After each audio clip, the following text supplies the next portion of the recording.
эмне кылабыз анда? Анда мындай кылабыз.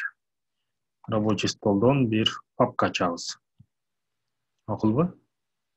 Папка ачып, папканын ичинен иштейли. Монда туруп создать новый папка деп папка ачыңыздар. Рабочий столдун көрүнүп атабы менин?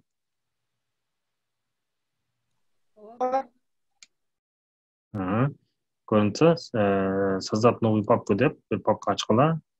Мисалы үчүн эмне деп ат коюп коебуз. Бүгүнкү датаны койсоңор болот. 27-сиби немеде? Кыргызстанда? 27-си, бизде 26-та. Папканы ачып кирдик ичине. Ошо папканын ичинде иштейбиз. Макулбу? Рабочий столдо эмес. Анткени профессиональный иштеш үчүн уже папка менен үйрөнүш керек. Бул жерде профессиональный болбосо деле, бул жеңил эле нерсе, бул кыйынчылыгы жок. Папка создавать этебиз, ичине киребиз, болду. Ичине кирип, жанагы текст ачабыз. Создать новый документ. И анын атын жазып коебуз. Тоже бүгүнкү числону жазып коелу. 27-08-20-20 деп. И ичине киребиз эми. Болду, баштайбыз бул жака. Макулбу? Бул жака баштайбыз. Эмне кылат экенбиз? Бир көрүп алайлы. Жанагы эле айткандай. Бир сүрөт болот, эки сүрөт болот. Могул немедеги, могул жердеги ортосундагы сүрөт, дизайны өзүнчө мындайчы. Буну коебуз. Сүрөттү коебуз. Андан кийин артыга бир сүрөт түзүп берип, муну ушундай бир дизайнга алып келебиз. Ошондо эми так.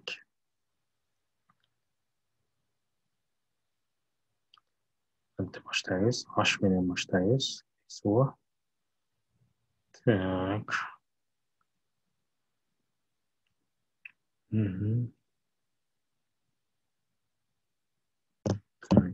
Баштап, и текстке барайлы. Документим көрүндүбү? Документим и могул веб-сайт толук көрүндүбү? Блокнотум көрүндү, блокнот? Көрүндү. Так, мында бул жака баягы эле нерселер менен баштайбыз. Биздин скелети. Head. Эң негизгилерин коюп алайлы, кийин калганын майда чудасын кылабыз. Head'ин ичине стайлды да коюп коелу, стиль деп. Style. Style. Андан кийин бул жака уже body.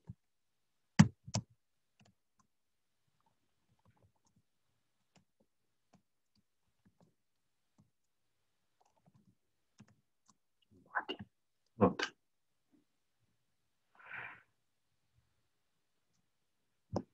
Шашпай жазып кетейин. Body'нин ичинде эмне бар? Body'нин ичинде эмне бар? Div менен баштайбыз, контейнер. Бул div контейнер өз ичинде ошол баардык нерсе болот. Сүрөттөр да болот. Аны башкарыш оңой болот. Ансыз чачылып жүрө берет. Бул профессионалдар ушундай div менен иштейт. Ансыз мындай оңой менен веб-сайт жасаш кыска убакытты албайт. Көп убакытка созулуп кетет. Div IT берсек болот, контейнер деп. Контейнер. Биз буга көнүп калган үчүн контейнер деп атам, анткени башка ат берсе деле болот. Калаган ат. Бирок ошол ат менен чакырыш керек дейбиз. Стиль берип кандай. Андан кийин ичинде бизде бир канча сүрөт бар. Div'дин ичинде, div'ди жаап коелу, монтип. Div'дин ичинде дагы эле жүрөбүз пока. Div'ди жаппай турабыз. Div'дин ичинде дагы бир div ачам. Div. Мисалы үчүн ID'си ким болсун? Mini picture, кичинекей сүрөт дегенчи. Окей.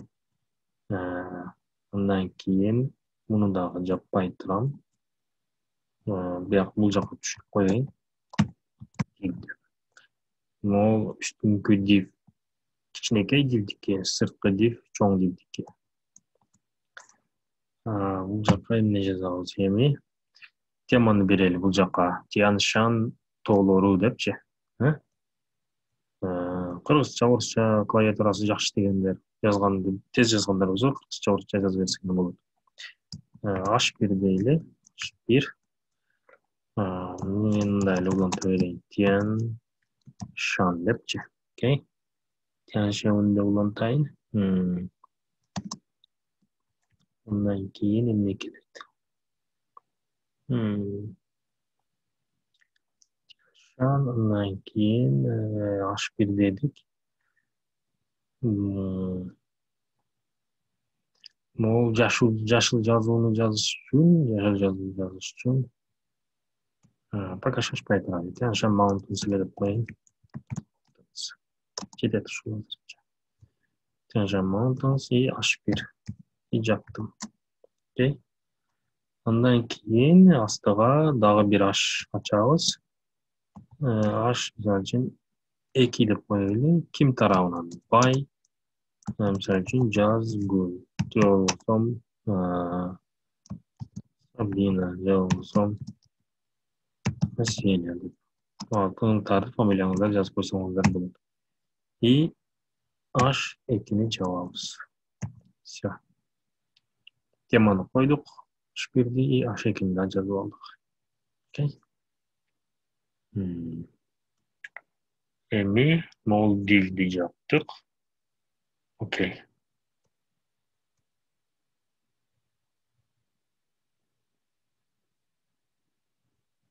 Tekşiririz bunu var. Сохранить edeliçi emne çıkart ekan. Сохранить как deymiz. Ошол жерге эле эмне деп коелу. Men misal uchun to deb сохранить eteyim. HTML. Maqul, to deb qo'ydim. Sizlar xohlaganday сохранить etasiz. Papkaga baram. Так, papkanın içinde to'ni açam. Tyanshan Mountains by Jazgul Sabina Asiyana. Birini o'chirib qo'ying.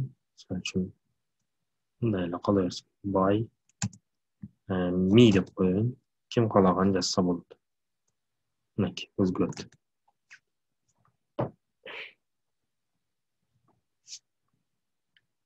Da ulantamiz endi. Mol kichine div janavi mini picture degan. Uni javob turib bunday qilamiz. Пока narxi cho'ng divni javob olamiz. Kichkinakay divni javob chiqdi. Undan keyin nima qilamiz endi bizga mol nimalar kerak? Mundaylar. Uni kecha qancha sadaqilar spisak qilib yozsak bo'ladi. A qilib yozsak bo'ladi. Spisak qilib yozsak bo'lmaydi kecha. Shunday qilib dag'i jasaymiz. Dag'i boshqa div ochamiz. Div. Misal uchun bu yoqqa ID beramiz. Emne bo'ladi bu? Menu. Bu menu. Bu yoqda kontaktlar, у нас, главные, сервисы, дизайн, проекты, контакт дегендер bo'ladi. Ondan keyin div ID'ni berdik. Bergandan keyin buni bunday tushirib turib, buni da javob turib, biroq faqat ketib qolmay turamiz. Div deb javob oldim. Endi ichinde nima qilamiz? İçinde spisak UL. Ma'qul bu? UL'da da javob qo'yamiz. İçinden ketmay turamiz. UL. Okay. Endi LI ga spisak kerak. Kimler var ekan? 1, 2, 3, 4, 5, 6 var ekan. 6 spisak qilaman. Bir önce savalayım birinchi. LI deb turib, class barabar misal uchun ne deb qo'yayim? Menu item. Ati shunday bo'lsin. Okay? Menu item class. Ondan keyin al ссылка bo'lish uchun barganda barmoq bunday ko'rsatish uchun men A meni yozishim kerak. A href deb turib, barabar misal uchun bu ichtiga yozmasam da bo'ladi. Bunday yozib qo'ysam bo'ladi, menga ko'rinib turadi. Bunday bir nima qo'ying, reshetka qo'yib qo'ying, ichida ichi bo'sh bo'lsin. Href, ondan keyin atini nima qo'yamiz? Home. И LI de javobimiz. LI. Ол жери жакшы көңүл буруңуздар. Аш керекти жаппай калдык. Тукумдан кийин аны жабышыбыз керек. Вот аны да жаптык, Элайды да жаптык.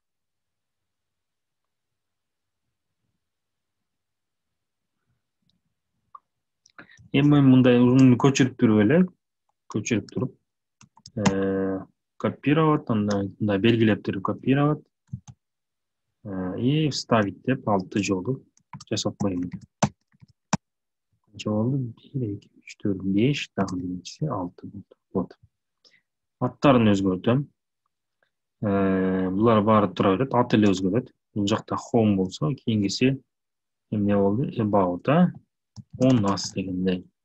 About десеңиздер болот. Кийин эмне бар бизде? Сатыбалди, Акмарал, кош келипсиз. Андан кийин продукциялар бар экен. Бул как бы бир туристический агентствонун бир веб-сайты сыяктуу да, эмнелер бар, кандай кызматтар бар дегендейчи. Продукт деп койсок болот, кандай продукциялар бар или кандай сервистер сыяктуу. Андан кийинкиси эмне эле? Product, андан services. Могу копировать этип вставать эткенди кылсаңыздар, убакыт аябай үнөмдөлөт, жазып отурбай. Дизайнды эле projects деп коелучу. Projects. Аягында контакты. Contacts. Окей.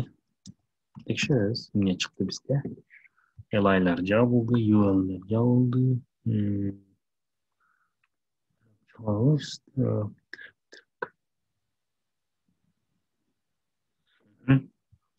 Текшеребиз, жаңылайбыз бул жактан. Вот список болуп чыкты, Тяншан, Байми, Home. Азыр бул жакта могу немелерди монче кружочктерди, чорный кружочктерди алып точкаларды алып чоң кылабыз.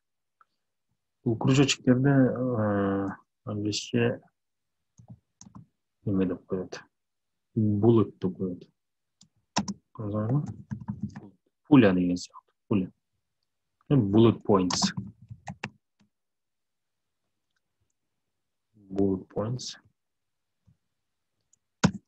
Так. Тизмелер чыктыбы? Ушуну эми URL'den чыгабыз. URL'den чыгып, карайбыз эмне бар экен бул жакта. Ол тексттер бар экен, параграфтар, буларды толтурушубуз керек. Мен сиздерге азыр утуруп тексттер жаратып турам, ошолорду койсоңор болот. Мисалы үчүн эмне кылабыз?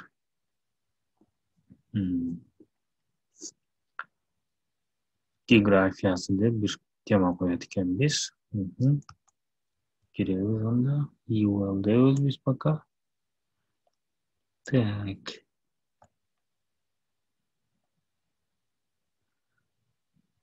Ол дивди жабайлы, бул див бул жакта жабылыш керек. Окей. Вот жабылды. Ол див пока жабыла элек.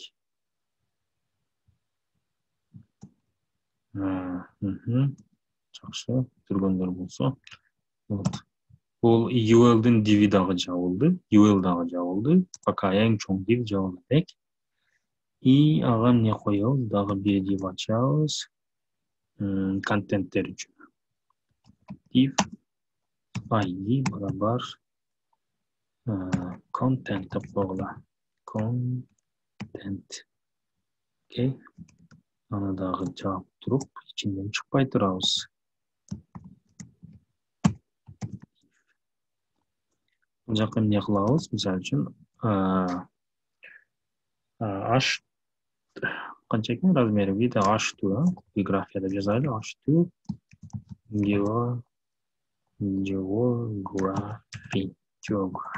географиясы дегеним. Географиясы. Так, андан кийин эмне бар экен? Geography дегенден кийин. Так, бул жакта бир мындай неме турат, көрүп атасыңарбы? Бош орун турат. Аны дагы жасайбыз, андан кийин бош орунга, мисалы үчүн мындай койсо болот пока. BR деп тургула, бирөөнү bir biyar. Bundan keyin fakat divdin içindeyiz. Ne ekan? Ekologiya ekan, ekologiyasi deb H3 bereyli. H3 ekoloji deb. H cevap koyaylı. Ondan keyin ne keladi? Paragraf keladi. Ondan keyin P açamiz. P, I, P'ni javobimiz. Bu yoqqa paragraf qo'yamiz. Сохранить etib borib ko'raylik ne oldu. Тяньшан, Байни, список, home, geografiya, ekologiya. Yani misal için bir paragraf koyaylı. Qaysi paragrafni qo'yamiz? Men buni ko'chiraman. Sizlarga da jo'nataman. Kopirovat. Okay, и bu yoqqa qo'yaman men hozir. P'ning ikki p'ning o'rtasida. Вот. Все, P qo'yildi. Borib tekshiramiz ne oldu. Вот, keldi birinchi paragraf. Так, chatdan sizlarga jo'nataman. Bo'ladi. WhatsApp'tan deganlar WhatsApp'tan, chatdan deganlar chatdan. To'lig'ili bordi u Thrive in degan men bitta tur ekan. To'lig'ili bordi. Shuni chatdag'ini kopirovat etib bu yoqqa paragraf degan yerga joylashtirib qo'yinglar.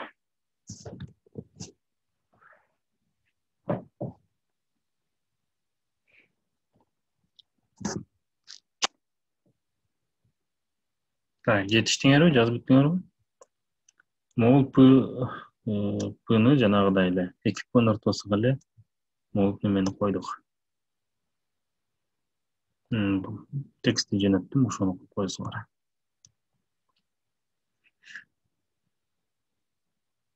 Baringlarda chiqdi u tekst.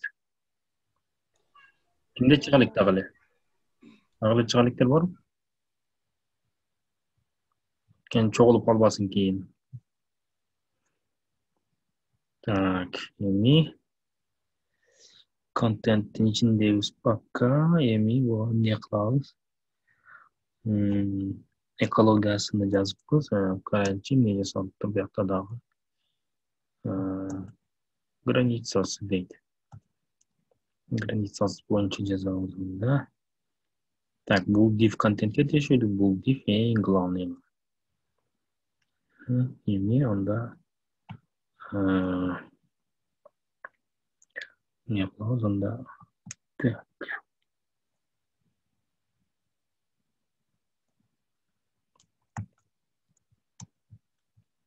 Bu yoqda nima o'rganay?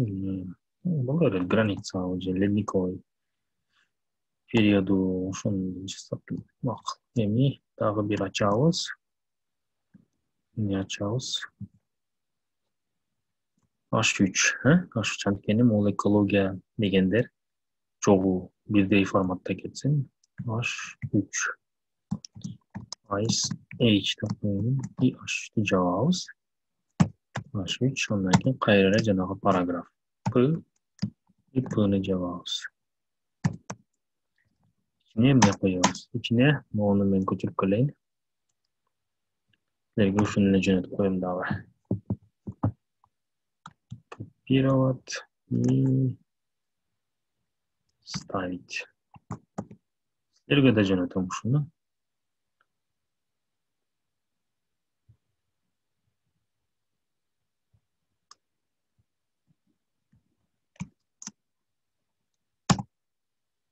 Так, mo'l tekst qo'yinglar paragrafga, сохранить etamiz. Tekshiramiz.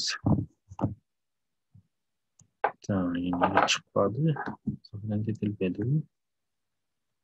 O'sha mumkin. Ctrl C. Все keldi. Ekologiyasi keldi. Undan keyin ICH keldi. Dag'i bir tekst shundayli. Qayerga dag'i jasay qo'yamiz. H3 sal shuni range qanchalik bunday uzunlikda to'lg'ir joyilgan. Okay. Bu deb ochamiz buni. Экөөнүн ортосуга дагы акыркы параграф. Акыркы параграф могул экен, э? Ctrl+C. Бул жака жайгаштырабыз. Сохранить этебиз. Силерге үйрөтөм. Бул 3-чү параграф. Толук келбей калса эчтеке эмес. Силер кааласаңар жанагы мурдагы параграфты эле коюп койсоңор боло берет. Сөзсүз эле табып келбесеңер боло берет.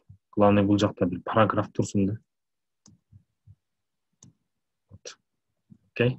Главный бир параграф турсун да, 3 параграф экология, Ice Age, range деген. Кайра эле муну жазып койсоңор деле бул макул. Кимде чыкты? Кимде чыга элек? Көрөбүз аягында эмне бар экен? Аягында 2 көбүрөөк маалымат.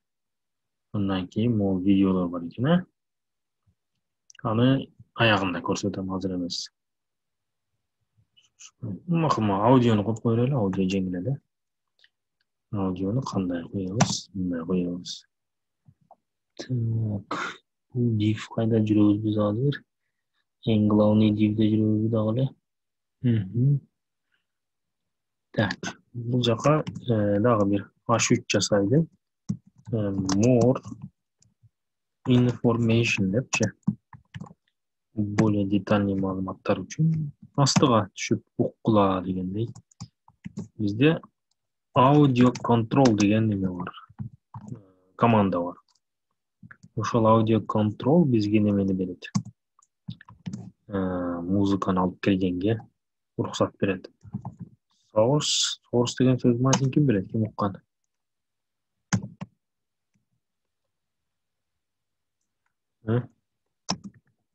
Type.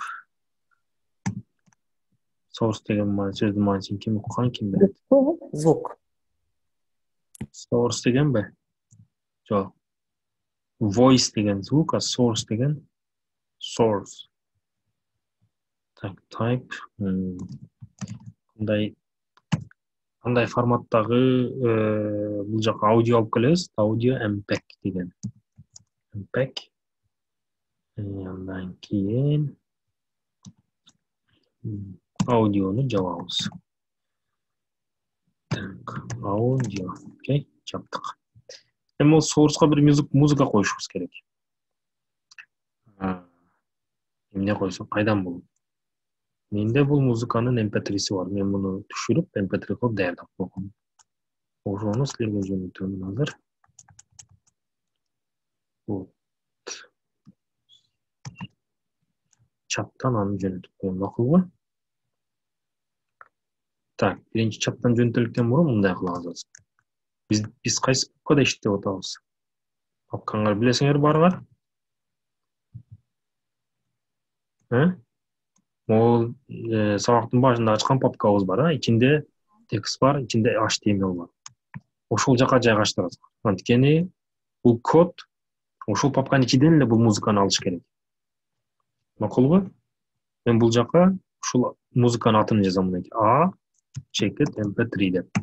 Эке. Если бул музыканы башка жака түшүрүп алып, анан бул жака MP4 десеңер, анда окубайт. Ошол иштеп жаткан жанагы башында, сабактын башында айткан папканын ичиге коюла. Сохранить еттим и азыр көрсөтүп коем биринчи.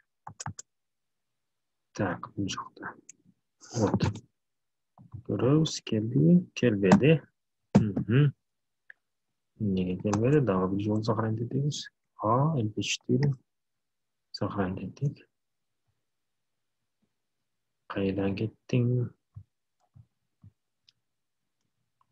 Так, текшеребиз. Audio control.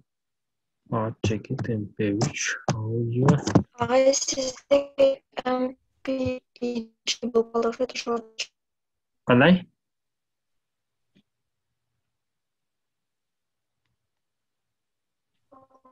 Сиздики MP3 эмес эле MP3 болуп калды ошо дейм. Так, MP3 болуп калды. Тура эле MP3. Тура эле аудио MPEG. Типи. Тура эле булат, тура эле. Audio control кайерда гана кеттик? Source SRS A çekit MP3 type audio. Böyle var в принципе. Там tekşiriyoruz. Sık. Muzika okulmasa dili yok degende. Или muzika yok. Muzika da geldi. 27.08. Okey.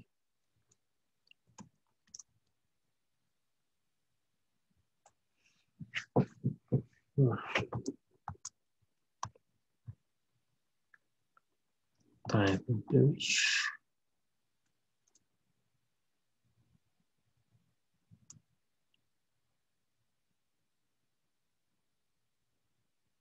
Audio controls болуш керек да бул жак.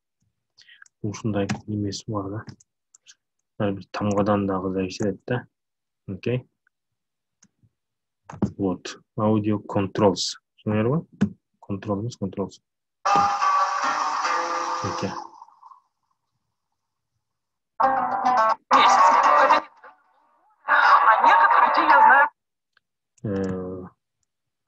Sen için başka bir muzikаны alıp kelsek деле болот. Кандай музыка бар? MP3 bizde muzikalardan var, kандай кылсак болот.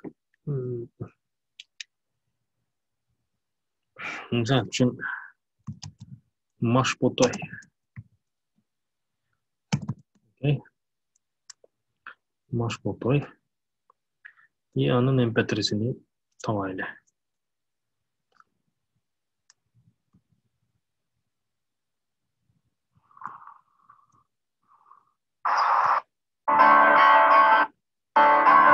Neyse boş. Makul şunu alaylı. Ctrl+C, emi. YouTube videos MP3. YouTube'dan videosunu MP3'e koyup durup Машботой yapıp düşürü olaylı.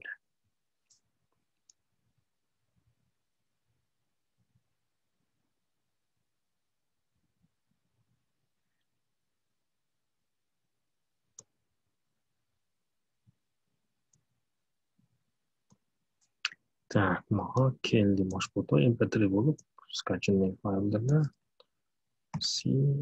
кайсы жака бул жака жайгаштырабыз. Атыны A эмес B деп коеюн. Макулбу? B деп коебуз и бул жакта A эмес B дегенди B'ны окусун. Ctrl+C барабыз, муну жабабыз, кереги жок. Чоң рахмат. Так, все.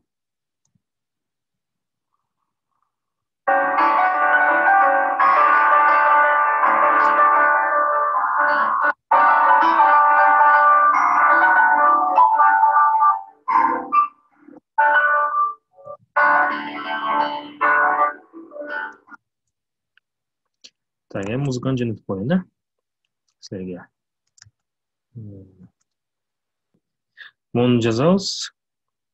Музыканы ушул иштеп жаткан папкага алып барабыз. Макулбу? Документке эмес, папкага ушул чогуу турган баардык бир жерге жайгаштырабыз. Менде мисалы үчүн башка жактагы бир музыкаларды деле ойнотсом болот, башка папкадагы. Бирок бул жака азыр бир папкадан жазган үчүн башта ортпай эле ушуну жазам. Башка папкада жайгашса мындай жазылат да. Мисалы үчүн documents. Ал documents каякта мисалы үчүн my computer. My computer içinde dokumentin içinde ушундай папка болсо ушундай бузуу кылып жазабыз. Азыр муну баарыбыз бул каша чыгып кетет, ошондуктан папканын ичинде эле болгон үчүн B чекит MP3 десек, примерно эле ошол папкадан окуйт. Видеону коюш үчүн силерде видео жок болсо керек.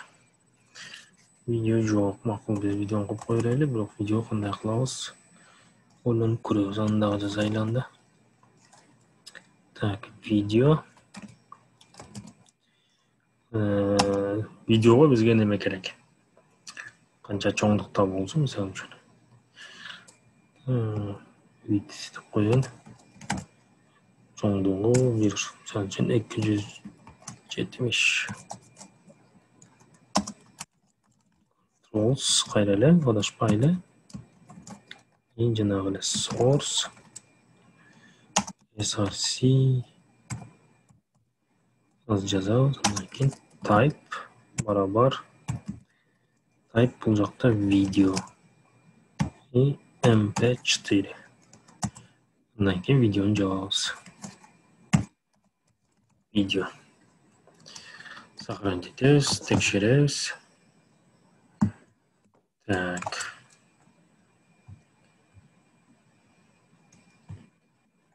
Не жол, 2 жол, вот видеонуку, бул неменики.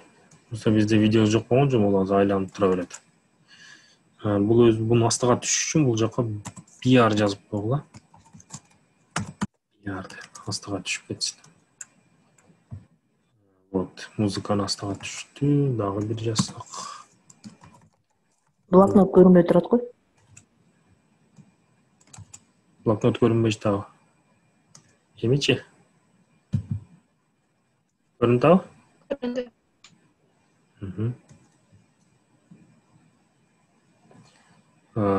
Кимге угулбай жатат? Мен сүйлөгөнүм угулбай жатабы же силердин компьютериңерден да алды? Болот. Жакшы эле болот. Силердин компьютериңерден окшойт. Вот, аз бул жакта видео жок болгон үчүн чыкпайт. Эми буга бир линк жазып көрсөк болушу мүмкүн. Мисалы үчүн комуз сандыр 1000 беле же 500 беле жанагы тойдогу көчмөндөрдөн. Need a professional logo for your brand? I've used the new Wix logo maker to create one for my startup. I'll show you how.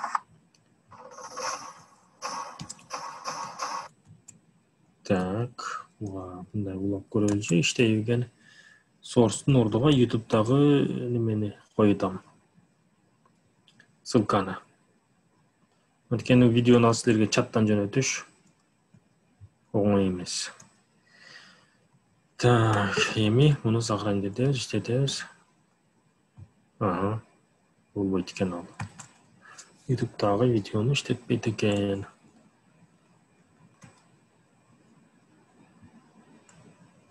Өзүбүздүн компьютердагы видеону кошпосок болот да? Ооба, болот албетте. Албетте болот. Ошол атын туура жазсаңар, ошо папкага алып келип.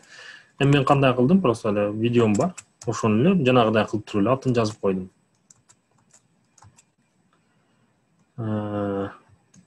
Карап көрөлү, сурап көрөлү.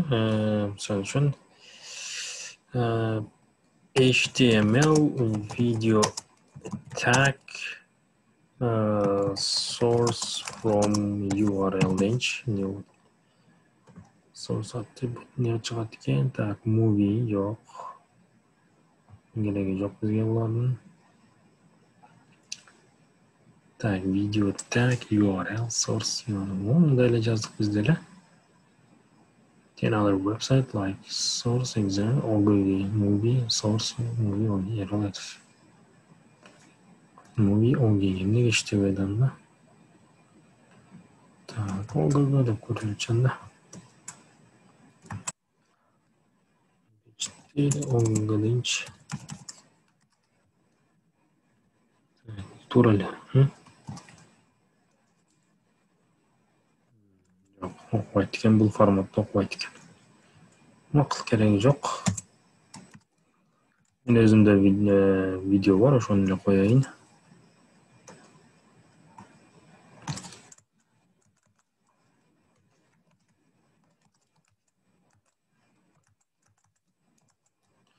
Так, чекит mp4.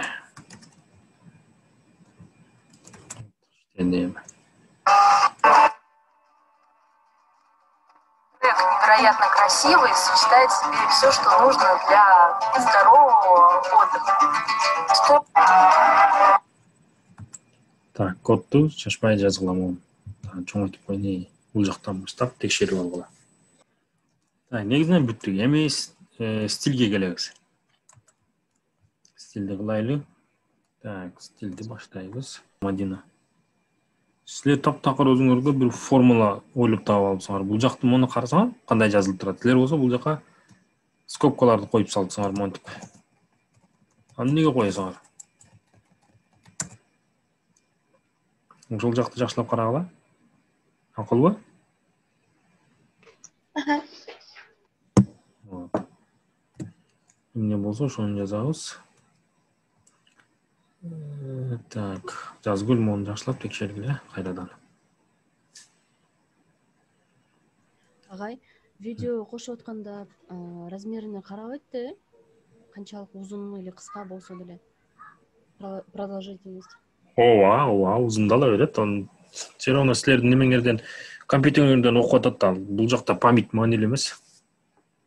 Мен эме кылсамчы, мен башка YouTube'дан видео кошо турган болсом, анда кандай атрибут менен кошом? Скачать этип алгыла биринчи аны MP4 кылып, ушундай кылып туруп эле ушу папкага алып келесиңер. Мындай ссылка катары кошсом болбойт экен да, анда, Ссылка катары азыр жасадык, болбоду. Жолу бар, бирок азыр болгон жок да, биз кылдыкпы жана. Бул жакка мен азыр YouTube'дун ссылкасын жазсам болбоду. Макул, ал маанилүү эмес азыр. Так, стилге келебиз эми. Бул жактан көрө турган нерселер барбы? Жаза турган, көрө турган нерсеңер.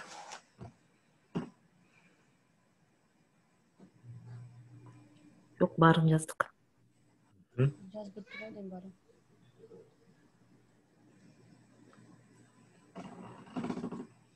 Мол аудиону жакшылап көрүп алыңыздар, видеону дагы бир компьютериңиздерде бир видео болсо ошону коюп кое бериңиздер, анда папкага алып келип, ал видеонун атын деп, бирок ал MP4 ал дагы вопрос да.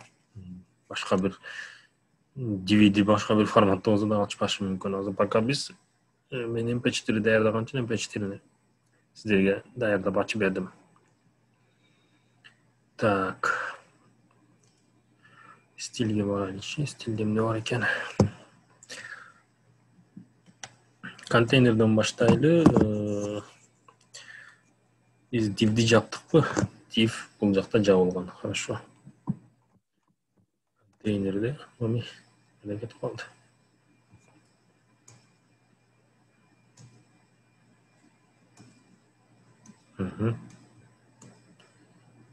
Так. Бул азыр папка болуп калды. Значит, мен 28 эмес, папка дегенди ачышым керек экен.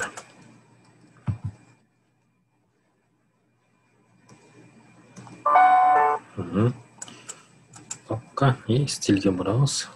Так. Стилге жазабыз. Бул жака стилге келип, body'ни баштайлы биринчи. Body кандай болсун, ошону өзгөртүп алайлы. Стилдин ичине кирбей калдыңыз. Кирбей калдык. Чоң рахмат. Окей, стилдин ичинде и body'ни жазайлы. Margin пока 0 деп турайлы. Керек болсо өзгөртөбүз. Padding бул границалардагы боштуктарды толтуруш үчүн ушундай мен баштайбыз да, көбүнчө. 0. 0 болсо пикселди кошуштун кереги жок. Text align ортого болсун, мисалы үчүн. Ортого left, сол жактан баштасын. Андан кийин, мисалы үчүн font. Font деген, мисалы үчүн фонттун семьясы. Кандай семьялар бар фонт? Word десеңерде, жана Times New Roman дегенде, ошол сыяктуу бул жактарда немелер бар? Фонттун семьялары бар. 12 пиксель, Arial. Окей. Helvetica, Sans Serif. Бул ошол фонттун семьясы, ошолдой бир өзүнчө коз жазуу сыяктуу болот да, обычный эмес. Андан кийин font size. Бул 13 пиксель болсун. И text color. Colorго эмне берсек, мисалы үчүн азыр red дейинчи, эмне болот экен? Background. Green деп турайын. Окей. Сохранить этебиз. Муну кылайын.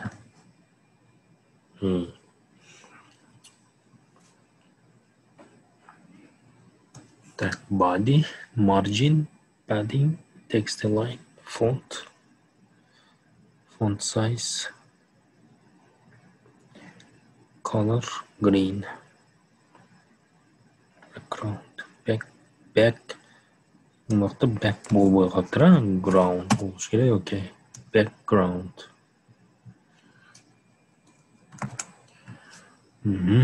Tak. O'zgardi. Background berilgan yo'q. Backgrounddan ham ta'sir etadi. Biroq colorni men o'zgartiraman hozir. Red emas, emas. Yaxshiroq kodlar bor. Misol uchun, bunday qilinch 06 deb yozingizlar. Undan keyin 1S 37.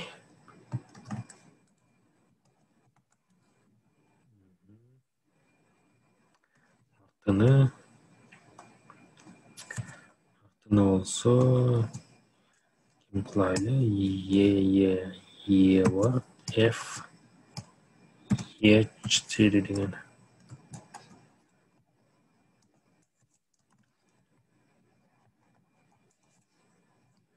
C belirleyici. Okay. O arttı biraz bunday. Qanday desam, молочный bo'ldi. Yozuvlar unda qarali. Okay. Hech qanday granitsa yo'q hozir. Bari liniyaga sol joqqa taqalib turadi. Undan keyin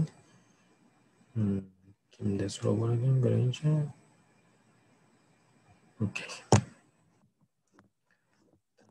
Bizning tiyansham bunday o'zi bo'ldi. Ortindagi yozuv Emol fontun nimasi simyasi o'zgardi уже.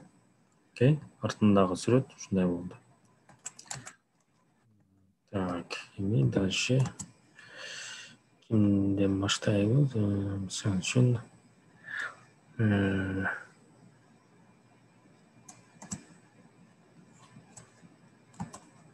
okay.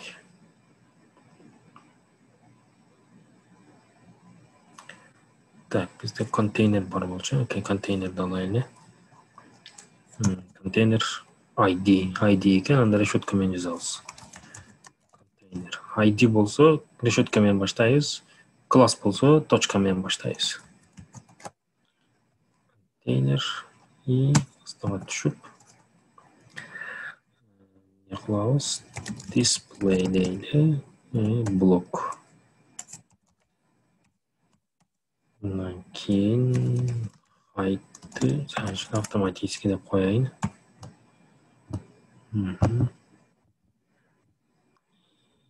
Tak. Position relative.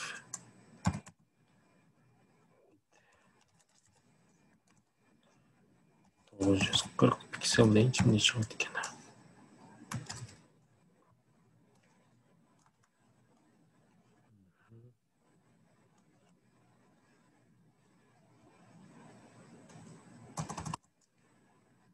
Verelim batırak. Bizde ne var öyle? Surat para. Main. Mini picture. Yani mini pic para bizde ha. Main'de. Mini pic para gel.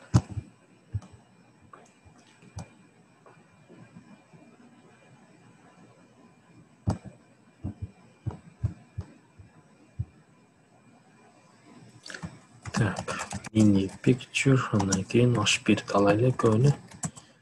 Ne yazıyoruz? Position solid.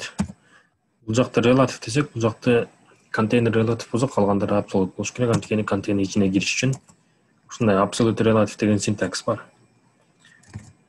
Text line right vereyim mini pic H1'ge. Color'um ne olsun? Допустим, bunday bir color olsun. F8 F D E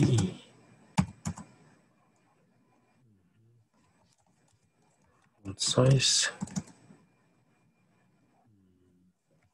Pixel.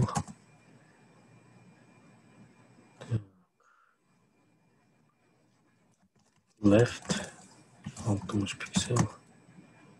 Top 20 piksel.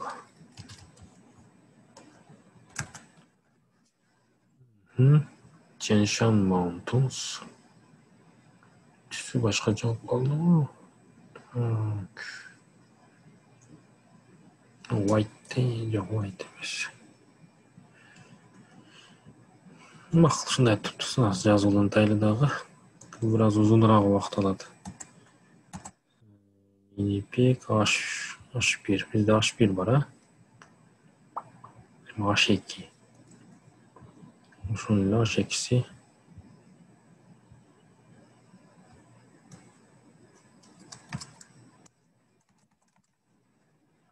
H2. Ne oldu? Shunday ele. Tüsü başqacha bo'lsin, misol uchun E1 E7 F7 bu keragi yo'q. 50 deyinch üstünden astroqa tushsin. C. Ne oldu? By me degan turadi. Turadi ekan. Okay. Tamam, bu adam color berish kerak. Ikkinchi color.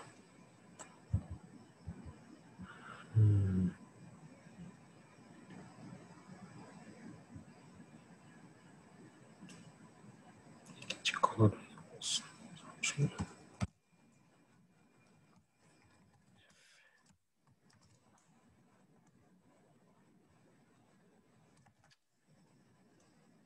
Gerek yok hazırınca. Так, bunu yazdığımızda mini pick H1, mini pick H2. Ondan keyin bizga surat kerak ekan. O'shoning ortidan bir surat qo'yaylik. Kim ol? Mini pickga. Mini pick. Surat qo'yamiz. Background image URL. Men surat tushundim, o'sha suratni qo'yamiz. Так, men papkaga barayin. Papka qayda juradi? Image Ctrl C.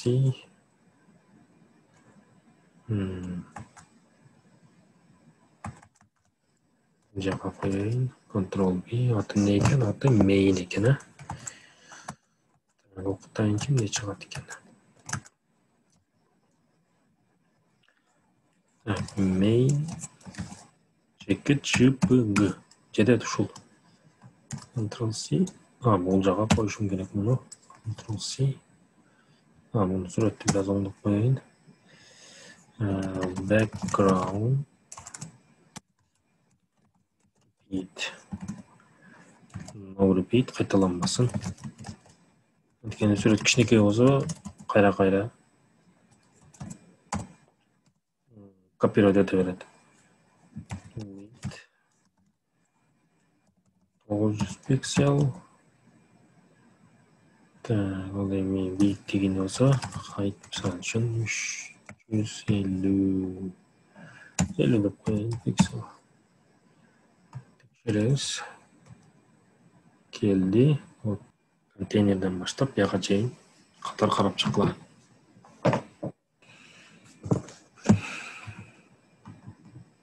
Montayla.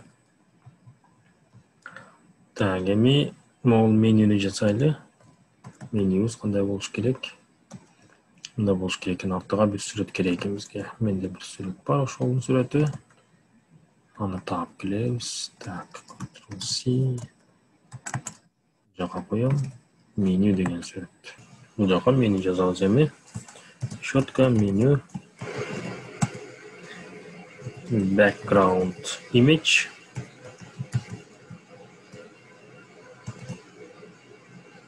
URL.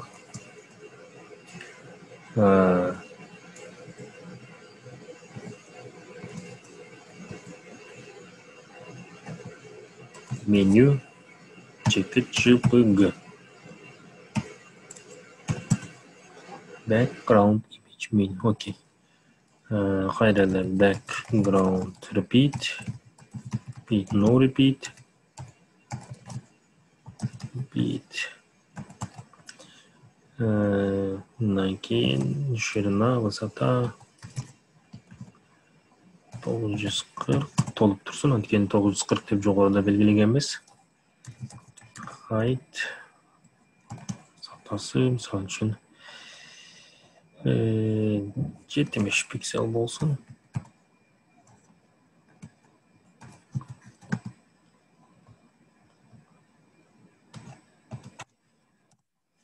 Пиксель, ondan keyin sol жактан жайгашсын. Left. Clear, misal үчүн both.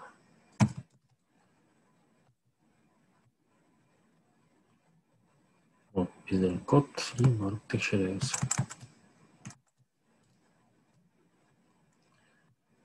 Келген жок. Хорошо. 1000. Мы JPG, этот, да, как написали? Кандай? Вы название папки неправильно написали, именно картинки. G должно было быть. Турале JP меню.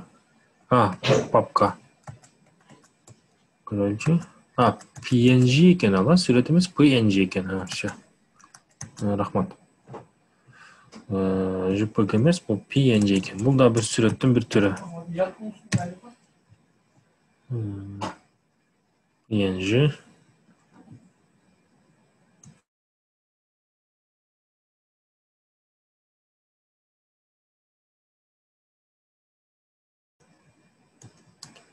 Сохранить деталь, иштетебиз. Так. Вот келди.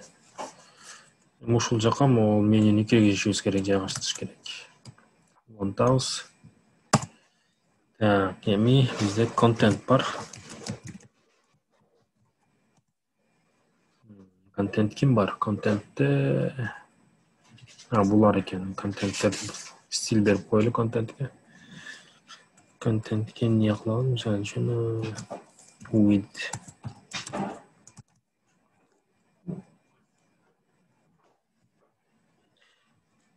Sancho 880 деп көрөйүнчү канча болот экен.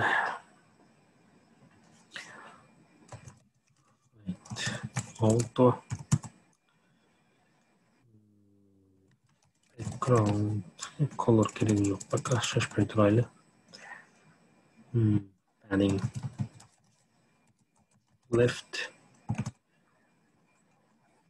1 pixel. Padding right 1 pixel. Так, padding солдон, оңдон, астынан бираз место ачайын деп атам да. Жакшыраак көрүнүш үчүнчү. 5 pixel. Content текшеребиз. Бираз жылды. Ол range жылбай койду. Range'de проблема бар. Значит, range контентке кирбейби. Контент.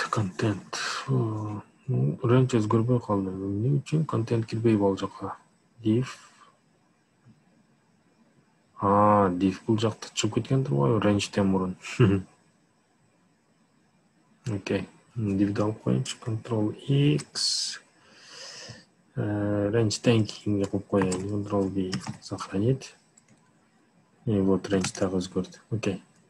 Ладно, өзгөрбөсө деле болор силерде. Бирок могул div'ди range'ден аяга койгулам. Бул жакта бир div жүрөт эле.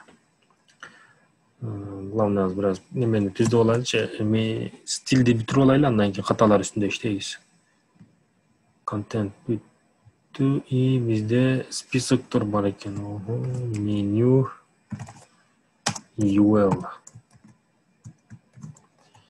Муну кандай кылабыз? Астында немени жок кылышыбыз керек, жанагы.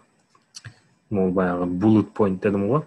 Кружочкаларды жок кылышыбыз керек. List style кечеги эле немебиз синтаксыбыз type none уже жок кылат аны сохранить этебиз тук уже жок көрдүңөрбү андан кийин padding 0 pixel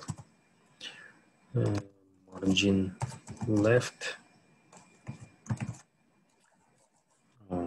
auto деп коелучу width 900 пиксель Хорошо, башка жагы өзгөрбөйүнчө бул азыр таасир этти элек. Padding, style, хорошо. Эми бизде меню li бар. Меню список бар. Ар бир список.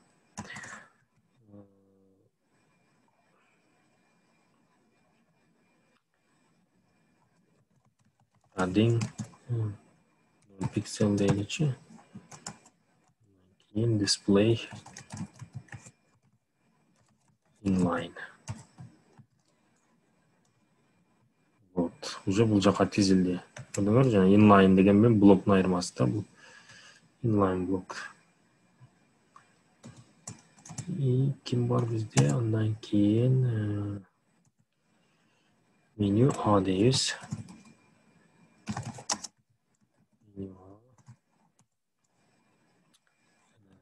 Float left сол жактан баштасын. Width 150 пиксель. Height 40 пиксель.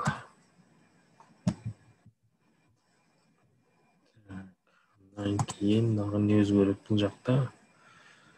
Астыдагы линиялар кетиш керек. Text decoration none. Астыдагы ссылкага окшогон линиялар жок болот. Так, муну квадратка киргизиш үчүн бул жакта уже display дейбиз. Display block. Okay, width height block. Блоктун ичинде ортодо турсун. Text align center. Астта линияны алдык, түстөрү жан үчүн эмне болсун? Муну жазып койгоч, эмне болот экен? Так. 1 2 3 4 5 6 FFF болсунчу. Кандай жазуу болсун? Калың жазуу болсун, мисалы үчүн, жирный фонт. Bold. Padding top 17 пиксель. Ладно, шуну сохранить этели, көрөбүз. Вот, келди баары. Көрдүңөрбү? Все, болот азырча. Padding top. Эми буну мышка келгенде монтип өзгөрсүн, монтип барып келип мындай болсун. Окей. Барып келип болсун, ал үчүн меню A чекит hover дегенбиз, же навигацияны. Hover дегенбиз. Эми hover болгондо эмне өзгөрсүн? Түс өзгөрсүн. Түзү кайсыга өзгөрсүн? Мисалы үчүн бир код бар эле, азыр мына болуш керек. E 399 болуш керек. Все, иштетебиз. Вот жашылга айланып атат. Бирок бизде эмне болуп калды? Баары сол жака чогулуп калды. Сол жака чогулуп калды. Неге? Мен дагы бир дизайнды кылбадык азыр. Жаза бергиле, кошобуз бул жагына. Эми бул жака мындай кылайынчы, бир дагы бир техника бар эле. Метод. Баарыны жылдырып салат элек. Margin деп туруп 0 auto и text align left.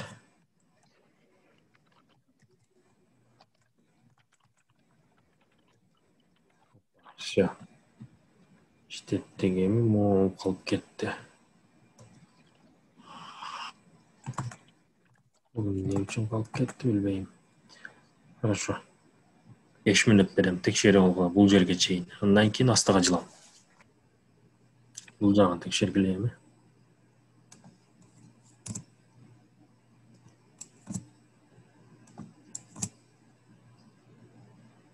Эми ону звездочка бот, margin auto дегендер жазылды.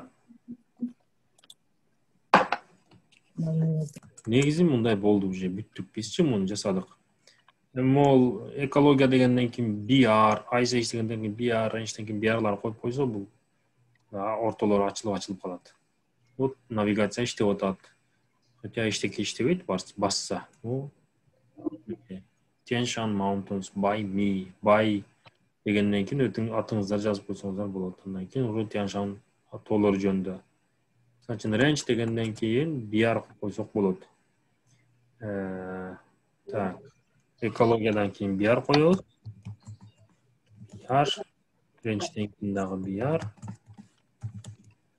И бизде ISH бар беле дагы кайда жүрөт? Вот, ISH-ден кийин дагы BR. Ар биринен кийин BR могул. H3 дегенден кийин. Вот, арасы ачылып кетти. И могул тексттен кийин да BR койсо болот. Койсо жакшы болот. Коюп коелу анда. H3'тун бул жагы да коюш керек эми. Так. ISH-тен мурун да коюп коелу. BR. И range-тен мурун дагы BR. Сохранить. Обновить. Все. Экология, ISH, range. More information бы. Муна кесага. Вот. Музыка. Вот. Машинага кетип атса. Негизи иштеди о эме болуп. Көз даяр.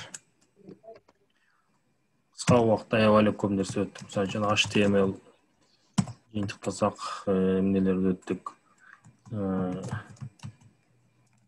Мунун HTML-дин өзүнүн ошол структурасын өттүк. Турасы. Андан кийин ичиндеги синтакстарды өттүк. Header'лерди өттүк. Ар кандай стайлингдерди өттүк. Андан кийин параграфтар. Мисалы үчүн bold кылышты, italic кылышты, астына сызышты үйрөндүк. URL-дер менен иштегенди, сүрөттөр менен иштегенди көрдүк. Жада калса музыка, видеолорду да койдук. Андан кийин drop down меню дегенди жасадык.